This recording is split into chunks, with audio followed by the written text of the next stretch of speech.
Good afternoon, and welcome to the City Club of Cleveland. My name is Philip Hediatnia. I'm a junior at Hawkins School in Gates Mills, and I'm a proud member of the City Club's Youth Forum Council. And thank you very much for coming to see our panelists today.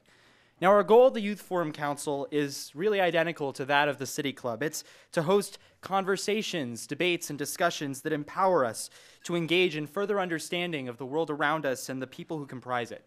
And it's for that reason that it's my pleasure to introduce our forum today, entitled A Conversation on Race.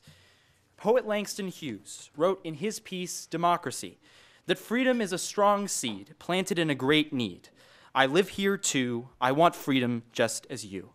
It may be safe to say that in the age we live in today, in many ways, freedom has been granted to races of people who have been subjected to oppression throughout our nation's history.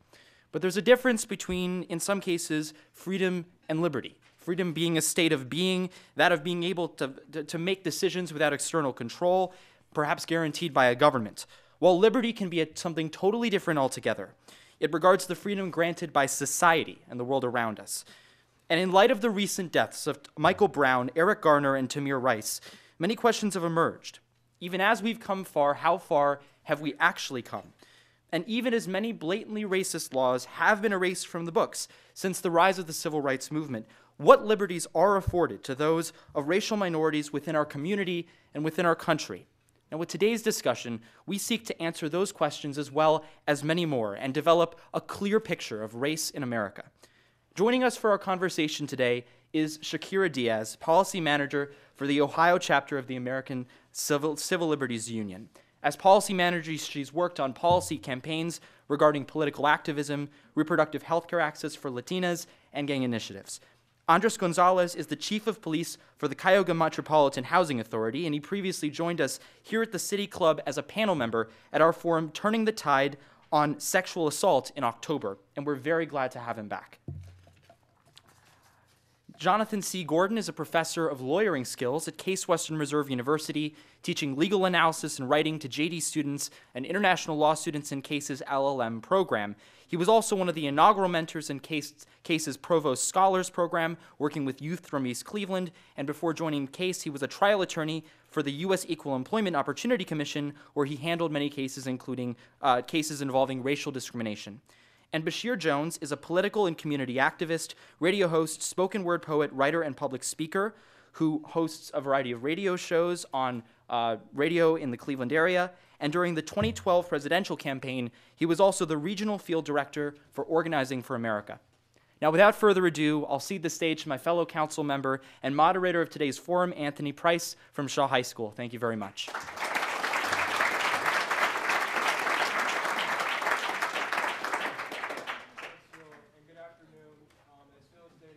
Price. I'm a Youth Forum Council member here at the City Club, and I just want to thank you all for coming out to this very special forum, and for teachers and administrators that are here today. We also have a second forum on the 29th, which you'll hear, which is called the Cleveland Renaissance, so that should be good as well, which will be moderated by Nick Rutherford.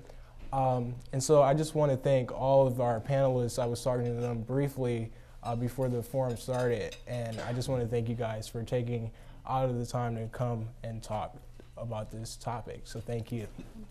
Thank you. So when you hear the word race, what comes to mind, and how has that impacted you personally throughout your life? And anyone can start. Well, first, I'm thankful to be here, to see so many wonderful faces, and for you all to put this event on. And you're moderating. Can I be truthful? Yes. You sure? Yes. Okay. Now, if I lie, it may feel good at first, but in the long run, it's going to hurt. Can I be truthful? Is it okay? If for everybody, is that all right with you? Yes. All right. When we have a conversation about race, and I look in the room and I see majority African American, that's a problem. Because we have to bring to the table Black, white, Latino, Asian, all groups of people to have this discussion. But when we're having the discussion with those who are receiving the most oppression, who are receiving the hurt more than any other group, then we're not having a full conversation, a full dialogue. We have to have those from Hawken, and have those who are from University School, and have those who are from other schools across Northeast Ohio, and have an equal conversation. But what we're doing right now is just talking to the people who are being brutalized and who are receiving the most pain. We know, we understand the pain, because we deal with it every single day. Recently, the U.S. Department of Justice came out with a study that showed that the Cleveland Police Department engages in excessive force. Now, many of us didn't need no Department of Justice to come out with a study to tell us that the police department has been excessive, because we have been dealing with it on a day-to-day basis. So I appreciate the conversation, and I hope and pray that we all can learn and engage, and I always appreciate City Club, but for future references, we have to have an array of different people in order to have a true conversation. So with regard to what I think of when I hear the word race, I feel that there's another word that needs to come with it, and it's racism. In order to really evaluate and change structural racism, we have to talk about race and how it manifests itself in various different systems. In many ways, while we do not have laws and policies or legislations that specifically outline ways to marginalize specific groups of people as we did in the past, what we do have today are policies and legislation that are specifically enforced in a way that disparately impacts people who are traditionally marginalized. I'll give you a good example. There were laws at one point in this country that prevented Black people, Negroes, people of African descent from standing outside. You're not going to find those laws anymore. Those laws do not exist. However, with this country being still very segregated, Cleveland being the 5th most segregated city in this nation, laws are often enforced in Black communities. Who lives in Black communities? Black people. And everyone who raised their hands. So, and I call that the scenic route to racism, that you can get the same outcomes even if you're not explicitly articulating that. So when I think about race, I also recognize that we have to talk about racism. Anybody else would like to add to that? Yeah. When I think of race, of course, you know, I think about differences. I think about diversity. I think about different backgrounds, different experiences. And there's a word that I learned when I was young. It's called paradigm. And the best way for me to describe paradigm is looking at other people or trying to understand other people through their glasses, through their lenses. And so what I try to do in my role as chief of police, what I try to do is impress upon my staff and those men and women that go out every day to provide a service to be accepting of those diversity, of that difference, of those different cultures, because we should not be treating everyone the same. However, everyone has a right to be treated equal under the law. And so when I think about race, that's what I'm thinking about. Also, I'm also thinking about myself, my family, my heritage, and where I come from. Because it's no secret that if it were not for equal opportunity, I would not be here representing my career, my profession as police chief, being the first Hispanic police chief in Cuyahoga County. And so race is very important, something that we should not take lightly, but something that needs to be respected, appreciated, and accepted. I cannot speak as an African American, but I am acutely aware in our society that discrimination still exists, and I think there are many people today who think we're in a post-racial world where it doesn't exist and that the law does treat people equally, and I just don't think that's the reality. I think perhaps even well-intentioned people I may not be aware of their implicit biases. I'm not a social scientist either, but there are all sorts of studies that detail sending out people with the identical resume, but perhaps a name that is more typically African American and another name that's more typically white, and a greater percentage of the white resume, even though it's the identical information, will get callbacks or offers, job offers. I even read a recent study about eBay cell phones being sold on eBay, and in the pictures, you can see a black hand in some picture and versus a white hand, and the purchases were made of the person holding the same cell phone but with a white hand. Wow. And there are all sorts of other social science tests that have come up with similar results, and it's really shocking the percentage differences in some of those. We have to understand that the police acting in those in inner city communities that are predominantly African American, people of color, police are human. They have implicit biases too, and even if there is equality supposedly under the law, people have these implicit biases that come out in different ways, and somebody can be, there's great discretion, especially when we're talking about minor or petty crimes, stealing cigarettes, jaywalking, Ferguson, or selling cigarettes to avoid taxation in Staten Island. There's a great deal of discretion as to how people are going to be treated in those circumstances, and we have to have better rules and policies that prevent the abuse of that discretion and abusive treatment of people of color. Mm-hmm. So where do you think, and since we're talking about race and it's many stipulations as far as the word race, or it's a touchy word when we talk about race, where do you think that in order to have a greater understanding and accepting embracing race, where do you think it starts? Embracing the race and culture, where do you think it starts? In the schools? Do you think it starts at home? Where does it start? It starts, continues, and has to persist throughout society. It has to involve conversations that happen at home. It has to involve these great systems, whether it's education, social service, criminal justice, healthcare. All of these systems have to be held accountable to ensuring that equity is something that all of us realize, that all of us know, that all of us live and breathe.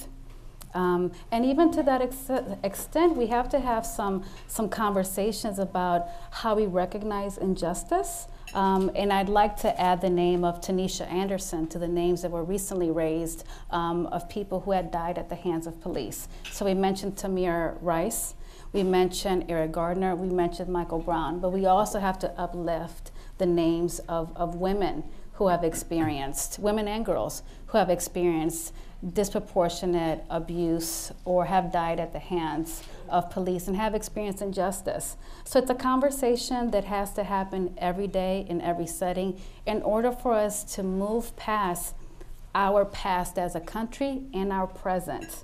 I think, I've heard people say, well, we just have to get over it. Slavery is over with. But we have iterations of disproportionality and racism today. So these are constant conversations that have to happen in a number of different sectors and a number of different systems. And we all have to collectively be a part of that. In the same way that we have many people of various races and ethnicities and ages uplifting the Black Lives Matters movement. You will see in pictures throughout social media, in protests, you see Black and white people and Latino people and people of Asian descent, young and old, all participating in uplifting the value of Black lives. And again, it's another example that we all bear a responsibility to have these conversations and push and demand for more. I think it begins in the home, and it begins at school, and it begins everywhere in our community. We all have that responsibility to discuss these issues. I'm deeply saddened by the events in Ferguson and New York and here in Cleveland and in Paris last week. Such tragic events, and the Black Lives Matter mantra that is followed. I think people need to understand that, and that goes back to our schools and our educational system, and understanding that there is this entire history where people didn't value black lives. Slaves weren't full human beings, or weren't deemed to be full human beings even under the law. And then even after emancipation, we had Jim Crow laws.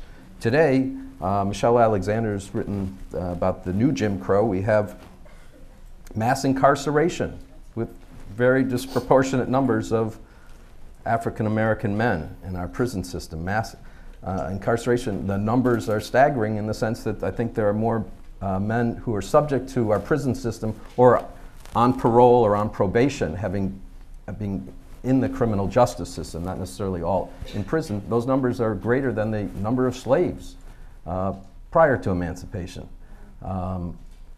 We can't ignore that disproportionality. We can't ignore that history. There's I think the police have co-opted, and Blue Lives Matter too. Police serve a very important role in our society, and they take great risks on their job, and many, if not most, are dedicated to being public servants and upholding the law and observing the constitutional protections. But there are bad apples out there, and they need to be weeded out.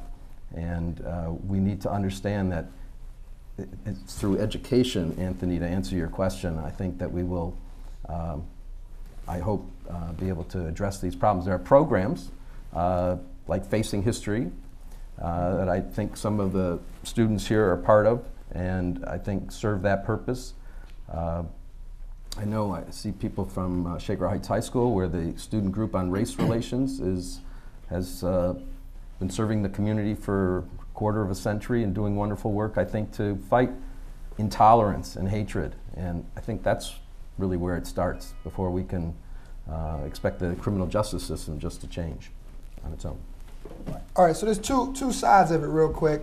Of course, there's more that we can do as a community. And, you know, for the students that showed up here today, I see some of you with notebooks and others with no notebooks.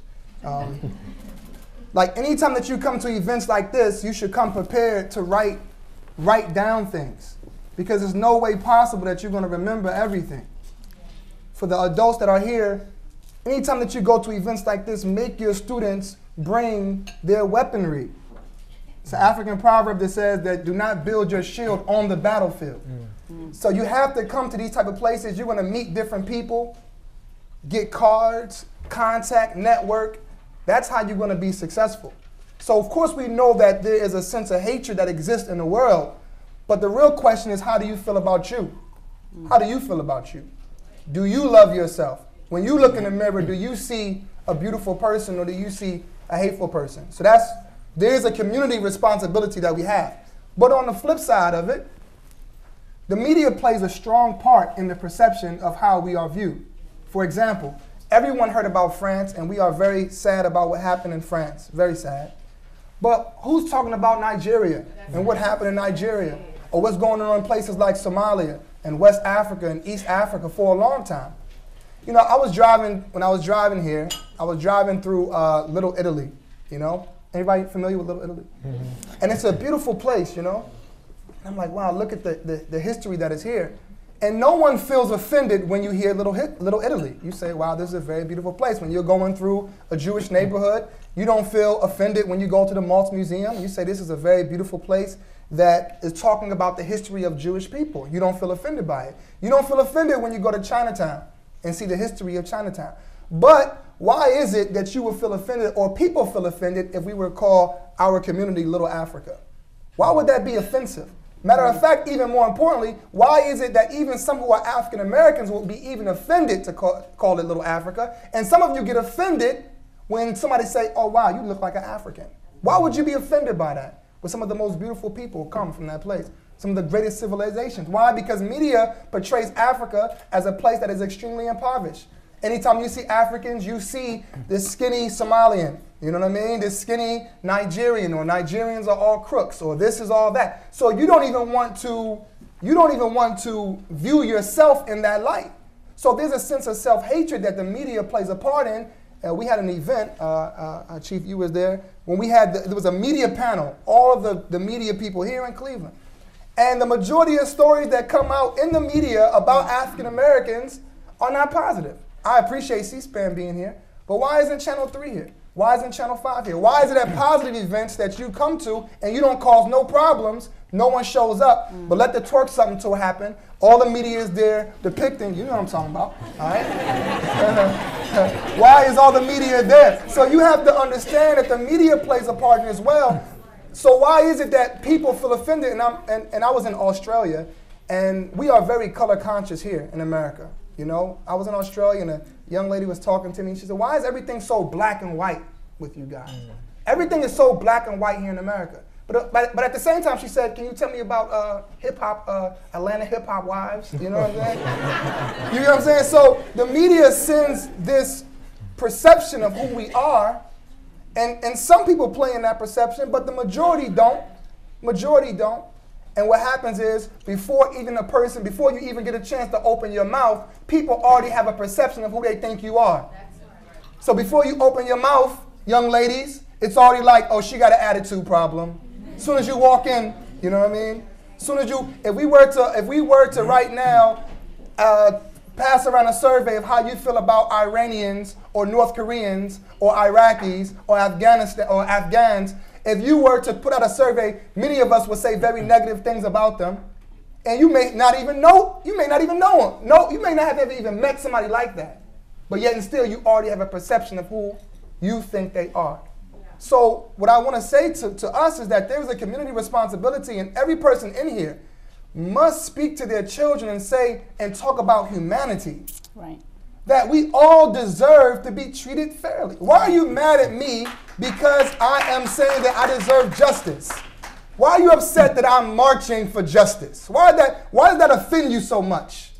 Why are you so angry when I say that I'm a proud black man? Why does that offend you? Why are you so angry that I'm proud to be who I am? Why does that make you afraid of me, that when you walk up to my car, you already have your hand on a gun? What messages have been sent to you to make you feel that I am dangerous? And I could be in a tailor-made suit and walk into an elevator and somebody will hold their purses close. So this is an issue that we are dealing with. But, in closing, but as young people, you have a responsibility as well. I was talking to my guy Dom, man, right here. Dom, raise your hand, man. You know, it's young. That's my guy Dom right there. It's young people like Dom and young people that are here today who will change the world. That you won't be as discriminatory as your grandparents were, as your great-grandparents were. But that time is now. That time is now. Or if not, this issue of race, these race issues that we're dealing with in America, it will be the downfall of our country, without a doubt. Can I say something? Mr. Gonzalez. Yeah, I want to say something. Let me be the first to say it, because I noticed as a police officer, I'm trained to look at people and try to gauge responses. It's truth. Mm. And as my colleagues were speaking, I just couldn't help but see everybody looking and then looking at me. So you know, let me acknowledge a couple of things first of all right? In this conversation. You know, cops, we don't always get it right. That's the truth. We don't always get it right. And unfortunately, because we're police officers, and because we took that oath of office, and because we made a commitment that no matter what, we were going to lay our lives down if we had to, that just puts an additional factor into how we make decisions. Now, because we don't always get it right, the challenge for us is to work to get it right. When we sit back, if we as officers, if we as enforcers, if we just sit back and do nothing, then you need to get rid of us. Mm-hmm. You need to get rid of that police chief. You need to get rid of that police department because they are not serving you in the way that you need to be served.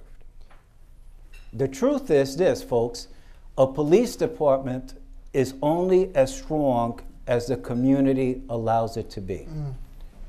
And when the community loses confidence in its police department, then that is almost the beginning of the end.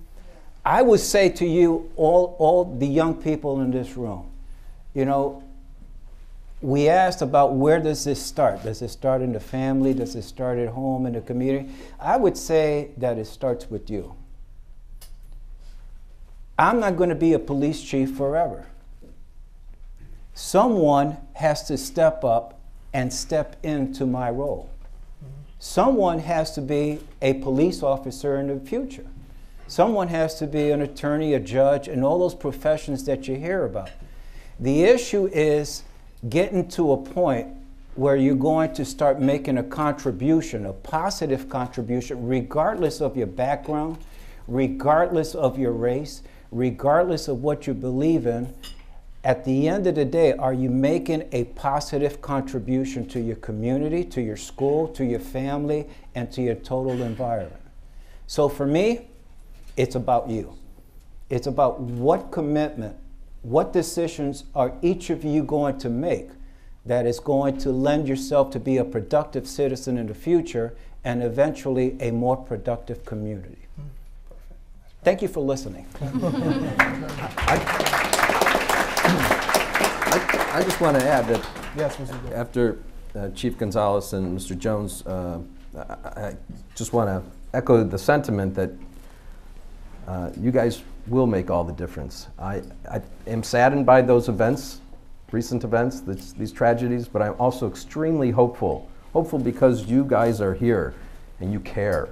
And I think there are communities in France, communities in Africa, communities all over the United States now that, because of these tragedies, I hope will come together. And it's not just the public discourse, which this fine institution stands for and has for so many years, but action needs to be taken. And the Cleveland Police Department is going to need to make changes. Right. That Department of Justice report is scathing in terms of the abuses, whether many of us in the community have known about those abusive practices for years, and the DOJ reported on it over a decade ago. Not enough has been done. And perhaps through our action, through our collective efforts, through our concern, all of us can help make a difference. But we have to make sure those actions are taken. So public discourse and education aren't enough by themselves. We need to take action. Yeah.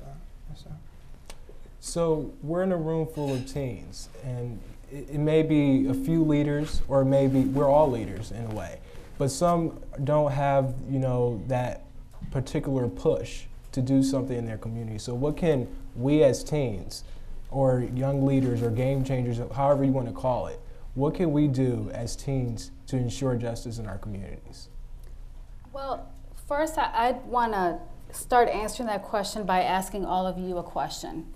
Raise your hand if you know anyone with a criminal conviction. Everybody got a cousin. It's important for us to recognize that this country is the number one incarcerator of adults and children in the world. It's important to recognize that Ohio is the 6th largest prison state in this nation, that we rank 4th in the nation with regard to the incarceration of women. So when we talk about contributions, we have to be mindful that when people are saddled unfairly, unnecessarily with a criminal conviction, we are preventing them from contributing in some ways. We have to be real about that. We have to be real about the collateral consequences of criminal convictions, and not only how they impact us as individuals, but our families and our communities. To answer your question, I'd say that we all have to tell our stories. We have to tell our truth.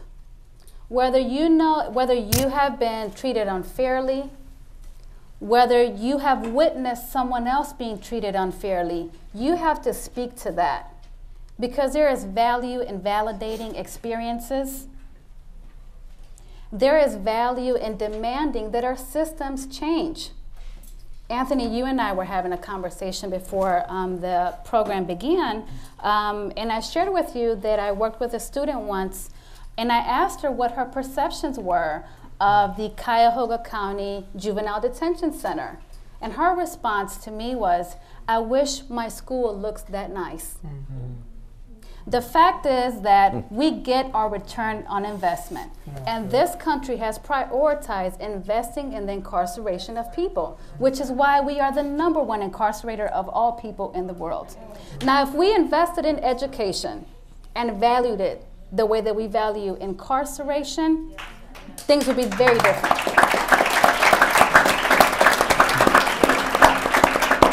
One of the things that I value most about young people is that they have zero tolerance for hypocrisy.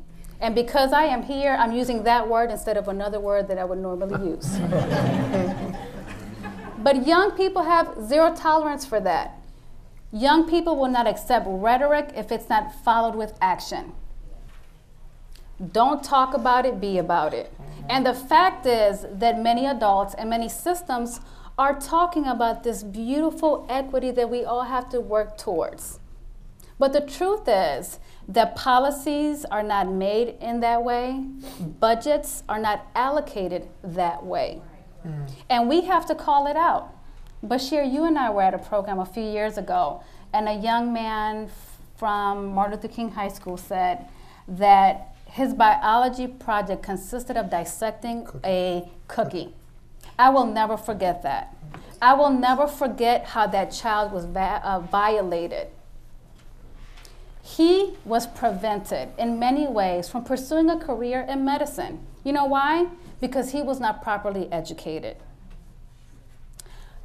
This city was a city that spent 23 years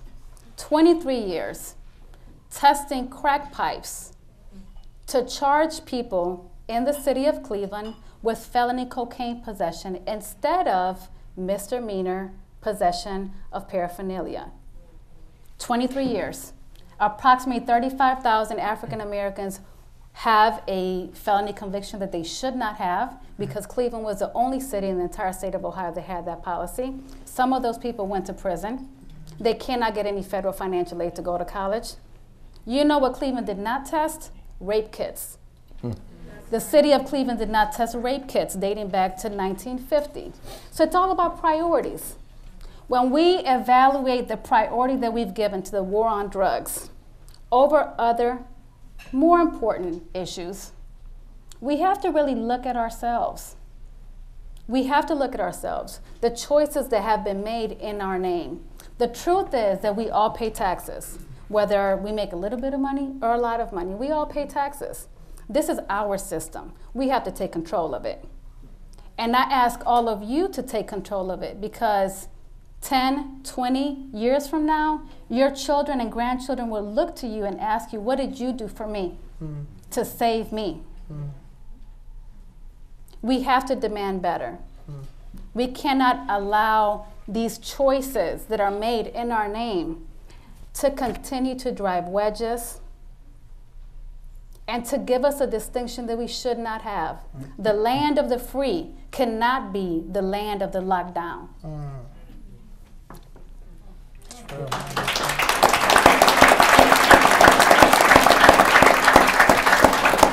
Well, I just want to thank you, Ms. Diaz, thank you, Mr. Gordon, thank you, Mr. Jones, and thank you, Mr. Gonzalez.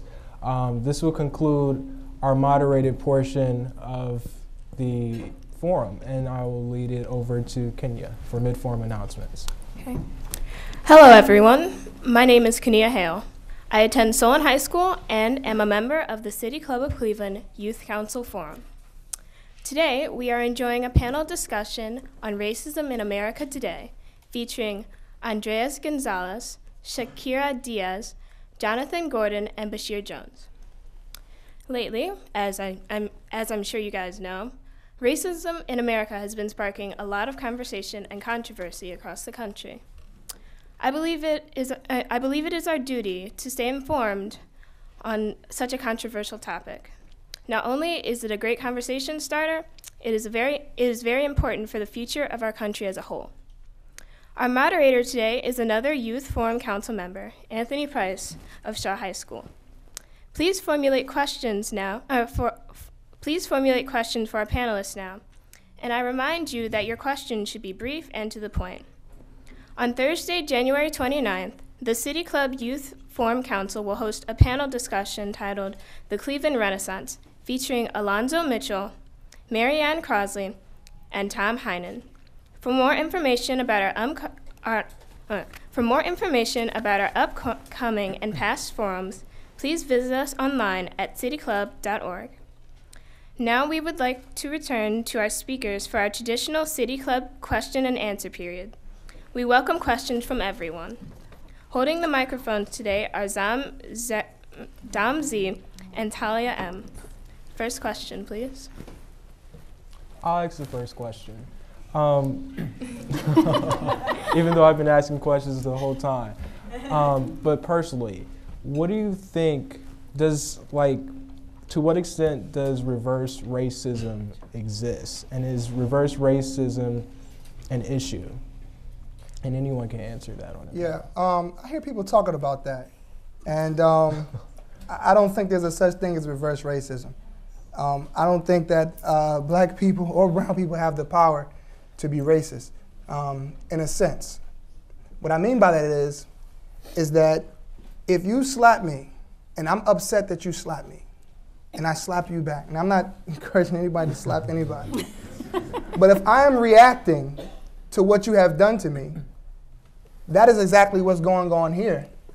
So we don't have the power. When you see what Shakyra has been talking about, you're talking about institutionalized racism.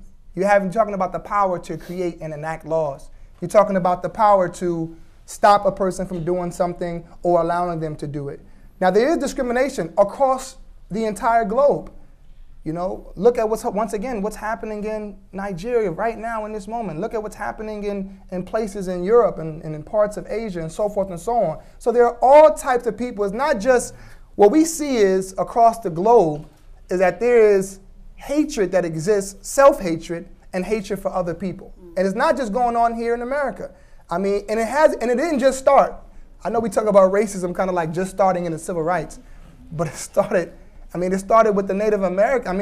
You can't forget about all the people who have been impacted by the idea that I am better than you. I mean, that's what it really boils down to. I am better than you, and you don't deserve to be in the same space. You are beneath me.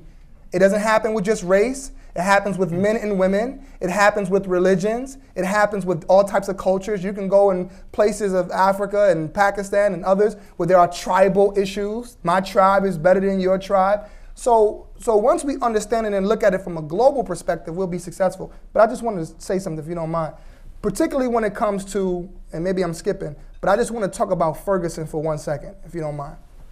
We had a chance to go down to Ferguson. We created an organization here called Cleveland Renaissance Movement. We took 30 people down to Ferguson, Missouri. We sat down at the place where, even still today, Mike Brown's blood is on the ground, stains the pavement. Now, right now, they're trying to repave the streets. And the place where Mike Brown was killed is a housing complex. They're telling the people they can't move back in. They can't renew their lease. So they're moving everybody out. So Ferguson is a different situation from Cleveland. Ferguson, city council, majority white, the mayor white, the police department, majority white, in a majority African-American city. But Cleveland is different. Cleveland, even though racism may be in the fold somewhere, but Cleveland got a black mayor. Cleveland has a black chief of police.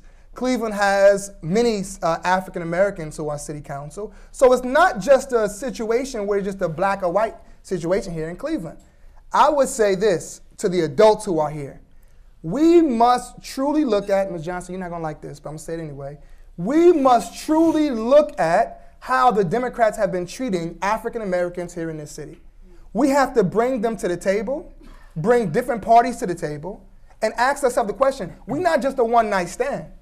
And that's how we've been treated in this city for years and years and years. So what, we have a black mayor. What does that truly mean if we're continuing to go through the same situations that we've been dealing with for years? What does it truly mean if we have a black mayor, if our school district has been one of the worst school districts for years upon years? What does it truly mean that we have majority African American city council, but the money don't leave downtown and don't go to the east side? They built the Cuyahoga County, the convention center so quickly. I mean, they built it I went downtown one time. It was like still the foundation, left, came back. That joint was all the way up. I'm like, oh snap. I said, we've been trying to build League Park for 10 years. For 20 years, we've been trying to build League Park. So the question is, why isn't the money going to the east side? Why does Glenville still have the same issues Glenville has? And Collinwood, I do a class at Collinwood. Look at Collinwood High School, and then come and look at Glenville. You know what I mean? Look at these schools, and then go to the casino, and look how that look. Look at the Taj Mahal, aka the Juvenile Detention Center. You know what I mean? So the question is, in this city, it's not just a black and white issue in this city. It's a little bit deeper in this city. And I think as adults, we must bring to the table Republicans, Democrats, and independents, and whoever does the best for us, that is our choice. Not just go with a certain party because we've been going with it.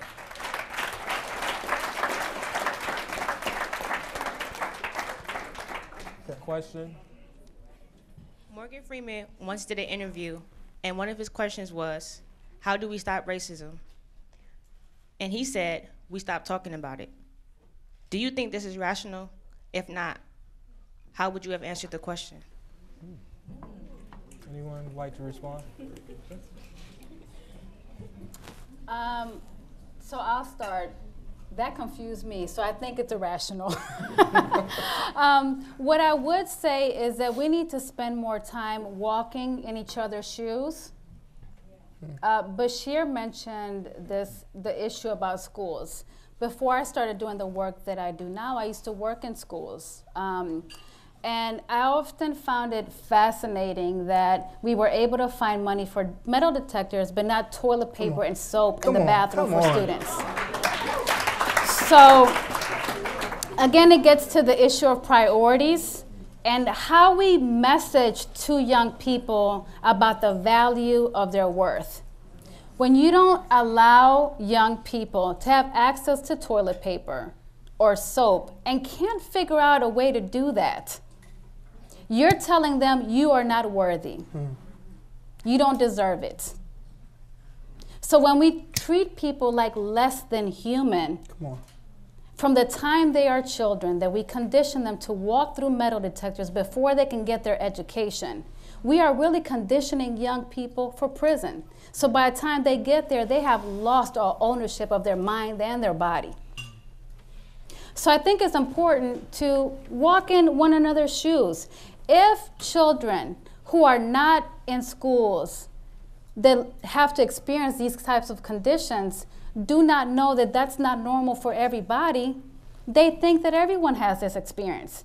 If children who do have access to toilet paper and soap in their classroom don't realize that there are other kids who don't, they think that their experience is normal, and it's not. We have to trade places. We have to, just for a moment, take some time to walk in one another's shoes, to have those conversations, those tough conversations. I often find it very enlightening to talk to young people. See, you are experts in your experience. It's been a minute since I've been in high school. I'm not gonna say how long, but it's been a minute. So for me, it's important to understand what the world looks like to you. How are we failing you? What is it that we're not giving you? And I think that is how we can start. Because the truth is that there are some people who do not want to talk about racism at all because slavery ended. Then there are others who just want to talk and don't want to do nothing. Come on now. Okay? So we have to have conversations, walk in one another's shoes, and take the responsibility of doing something.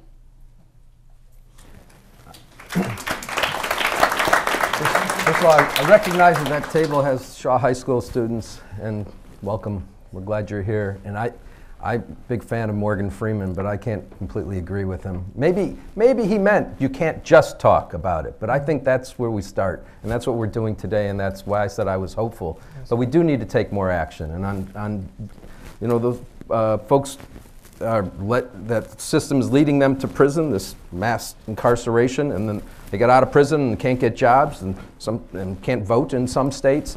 They can't participate in our society. But going back to the schools, they're underfunded. Here in Cleveland, we need to be devoting our resources to that. So we can talk about it, but we also have to make those policy decisions and choices. Money will speak. And we're concerned about police brutality. The police department, we could be spending millions on investigations. We need to be spending money on resources, on training, on good hiring practices, on proper investigations with accountability. All of that takes resources and a rededication of our efforts. So we do need to talk about it, but we, as I said before, need to take action too. Right. And some of those actions can include things like body cameras. The president spoke about that. Things like that cost money, but they can make a difference. I think I'm excited by the fact that we have these videos out there. People can't deny today that these incidents happen. We have them on video. They still get free. And it didn't help Eric Gardner, unfortunately. Well, you know what? There's still civil actions may bring some remedy to that situation. I don't think it's over, but we don't know what's going to happen here in Cleveland. And it's terrible watching those videos over and over again. But that we know what happened now. It can't be denied. We can't pretend this doesn't happen anymore. So true. Bringing together the community, I think we can make a difference now and make the necessary changes going forward. So I have some hope about that. Next question. As a young person, in my experience, from people of different ethnic backgrounds and socioeconomic statuses, I hear a lot of, I don't see color. Can you explain why, to people here who may want to understand, that is something that moves us back in this fight to understand and combat racism? Mm-hmm. I'll keep it simple. I think that's a lie. I mean, if you can see, you see color. And seeing color doesn't mean that you are proactively racist. It means that you're acknowledging. We can acknowledge differences. What we shouldn't do and cannot do is deny human dignity. Mm-hmm. That's plain and simple right there. Next question. I know someone mentioned that Cleveland is the fourth most segregated city in this country, and I know that with the rebranding of Cleveland, like with Uptown, which is 10 minutes away from like some of the worst parts of our city, and they're rebranding it as like this really wealthy community. I'm just asking, how can we as youth combat the segregation in the city in the future? Because clearly having a black mayor has not helped. Clearly having a Democratic mayoral cabinet has not helped. So Democratic Party, yes. So what can we do in the future to sort of combat the segregation that contributes to the racism in Cleveland? Well, first, we have to combat the segregation even amongst ourselves. You have young people who, what school do you go to, little sister? I go to Hathaway Brown. You go to Hathaway Brown. So you have a young lady from Hathaway Brown who won't spend time with a young lady from Laurel, or a young person from East Tech who may not be happy with a person from Glenville. There's a segregation amongst even the, let me go deep real quick if you don't mind. Watch it now, all right now. Even within the African American community, there's a segregation. So this young lady, she's from Hathaway Brown. She must think that she this, that, and the third. And I'm from East Tech. I think like this and this, that. So we helped create a program at Laurel called, I believe it was called Guiding Star. I forget the name of the program, but where they go and they make a connection between that school and a school within the quote-unquote inner city. So there had to be more dialogue with Solon and Martin Luther King High School, or Shaw High School and University, and so forth and so on. There has to be that. But I want to go even deeper and say that when we talk about racism, the worst part about racism is that it creates self-hatred. It creates self-hatred, where some of you truly look into the mirror and you don't like what you see. Because you have been told for so long that you're too dark, or you're too light, or you're too slim, or you're too this, or you're too that, and it has begun to affect you. And some people play into the perceptions that people have about us. Like y'all generation are some chumps, man. Like scared, man. I mean, you're not afraid to fight from what streets you come from, but you're afraid to fight to better your school. You're afraid to fight and stand up for your community. When they shot down Tamir Rice, where were you? Well, I didn't want to march. You could have wrote a letter. You could. I mean, what are you? Not you. I'm talking about your cousins and them. What are you? See, some of y'all getting angry. Some of y'all like tripping. Some of us were out. Right. Some of your cousins. Like, what are you doing? What are you doing? You can talk about who hates you all day, but what are you doing? Some of you are afraid to be different. You go back to your schools and you just following the crowd. You just going throughout school, dressing how everybody dressed, talking how everybody talk, doing that. Not some of you, but too many of us. And what happens to the school? Think about what's happening in our community. There are some people who need to go to jail. I understand what Shakyra's saying, but some people need to go to jail. We got some cousins and stuff who they need to be locked up, for sure. Because if not, when they get out, they're going to cause a problem, for sure. So what I'm saying to you and I is, and I think that Mr. Gordon said this, or someone said this, but what are you doing? Like, what can you do better in your life? Do your little brother know more Waka Flocka lyrics than he knows ABCs? Do your little cousin know Usher's, you know what I'm saying, Don't Mind, you know what I mean? You know that crap I'm talking about. Do they know those lyrics better than they know their multiplication table? Like, there are things that you can change within your household and within your community that just because the teacher thinks I'm stupid does not mean that that's the way that I have to act. The question is, how are you going to change yourself? And once you change the galaxy, Socrates said something very powerful. He said that when I was young, I wanted to change the world. But as I got older, I wanted to change the galaxy within myself. You can change you. When you change you, the world around you will change. Without a doubt.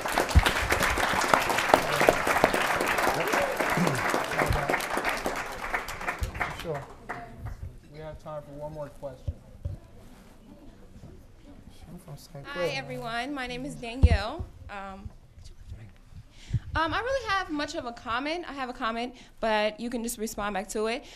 The question you asked before was, how did we lose our race, or how do we embrace our race now? But I think the question more should be, how was it lost? It was lost more when we came over on the Middle Passage with all of the males laying next to us, the dead body, the vomit, the feces laying right next to us, bunched up. We couldn't do anything for it. But that's when it was lost. I'm not saying that there wasn't any, African-American race brought over. And, like in class, history, for instance, they teach us, we're stuck on industrialization. That's all they teach us in class. Slavery is the last topic in the book. That's the only thing. They don't want to get that far, because they have to deal with discipline. We don't get that far in the back of the book. The only thing that we know about slavery is there were sharecroppers, emancipation, proclamation, just the basics. But, last year, I gave a speech on the Willie Lynch letter. Most people don't have any clue what that is. So, the Willie Lynch letter, that stated it was, he was a slave master, and he tried to trade. He wanted to turn the black race against each other with age, race, gender. He turned them against each other, and he wrote a letter about it. And other slave owners started to use that method, the Willie Lynch letter. I spoke on that. And so many people don't know about that because we're stuck on industrialization and the progressive movement and all of that.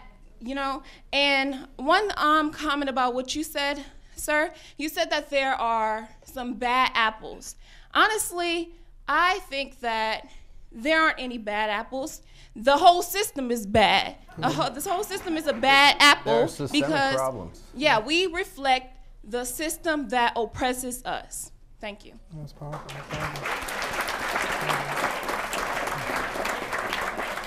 You got to take that initiative like you just did and take it outside of school. But I want to give you a reality for 1 second, and that is when we were down there marching in Ferguson, I was marching with a 90-year-old Jewish woman. I was marching with a young Mexican sister. The march was so diverse. So I don't want you to think for 1 second that this mission to uplift humanity is not a mission that's taken up by everyone. Right. Like there are people of all races and religions and cultures who understand the humanity of what's going on and who are standing up and fighting for you. And there are people who are in your community who look just like you, who are helping with the destruction of it. So we have to keep our minds open, work with everyone that wants to work with us, and stay away from all of those who want to work against us.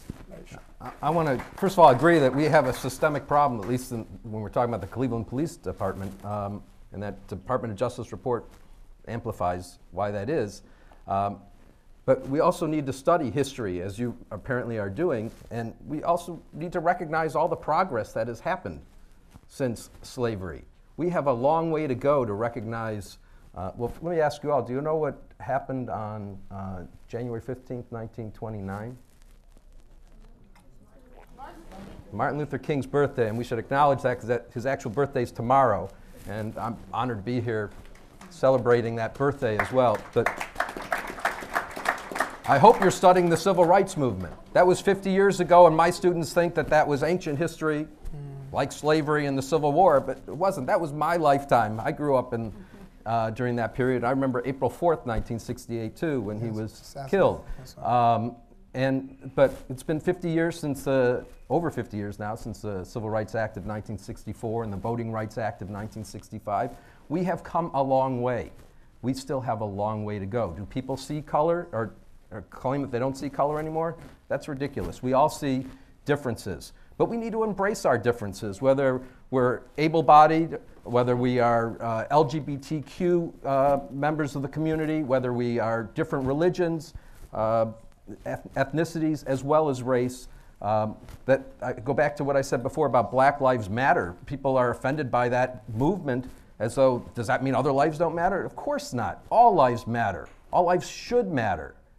But historically, Black lives didn't matter as much. They were considered disposable, yes, ungrievable for the losses of our Black Americans and recently, and we can't tolerate that any longer. Right. So I think we should leave thinking about Dr. King and his vision and dream that we can all be treated with dignity and justice because we are all part of humanity, but we do have a lot of work to do to achieve that vision still.